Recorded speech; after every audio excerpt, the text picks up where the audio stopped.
Here's part 2 of our feature on the Beat magazine with the always entertaining and never subtle Donald Dehaney.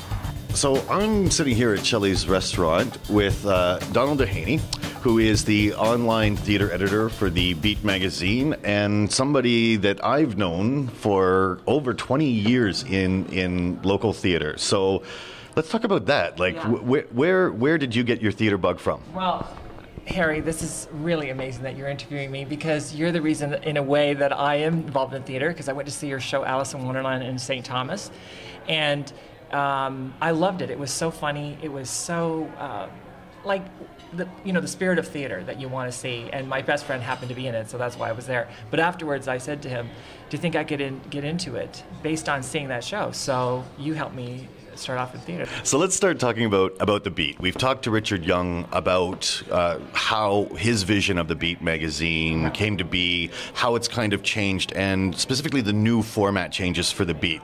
So tell me a little bit about your job description, what you do for the Beat, and then we'll kind of get into it from there. I got hired for the gig about 3 years ago because of writing reviews for theater in London. The Beat asked me to, start writing first, and it was a natural thing that I'd progress to online theater editor. And initially I was the online editor, but that requires too much time, so I focused just on theater. If you have been involved in theater, like I have in many different ways, like as a reviewer, as an actor, as a producer, as all these different things, I think it adds some weight to your writing and your reviewing and your judging, because as you know, I judge all the shows. I think that my reviewers would say that I'm very supportive and helpful with reviews. So I'm not overly critical, but what I do say for every reviewer is that I want to hear your own voice.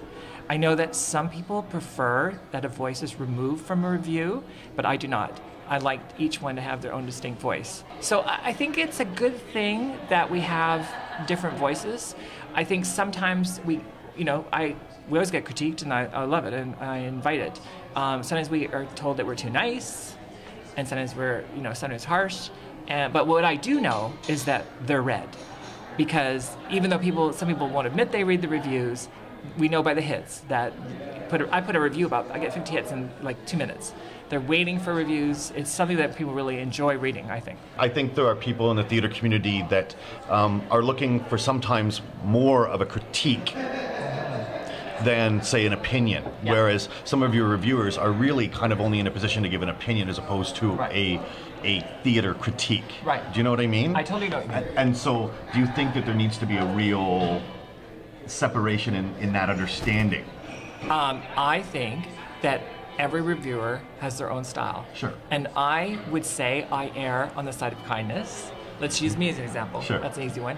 And so when I review, if I don't miss something by accident, if I don't say it, it's because I don't want to say it. Right. And maybe I want to focus on a lot of the positive.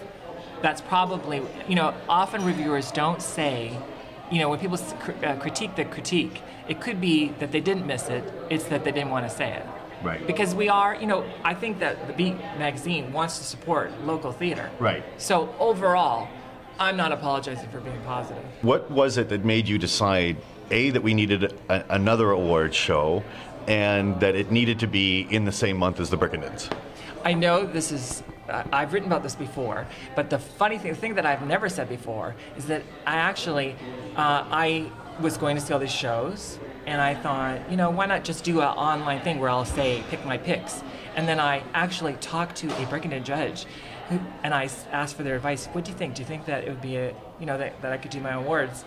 And they said, well, why not? I mean, sports people do the top 10, everyone does it. So, yay for Brickendens for giving me positive feedback, and that's probably why I did it. To me, this is what I really feel. The more the merrier. I wish there was 3 award shows. I can't understand any actor who doesn't want to win a couple of awards. So I totally am for the Brickendens, and I love ours, and I think they're very different, but they can be supportive to each other. And it's just a unique time in London that we have so many shows, like 70, 80 productions in London a year. And it's just a natural thing you'd have an award show. For all the latest on the art scene in London, make sure you get your copy of The Beat magazine. It's on newsstands right now. Or check their website, thebeatmagazine.ca, for all the latest goings on in theatre, music, and the arts. For LDTonline.ca, I'm Harry Edison.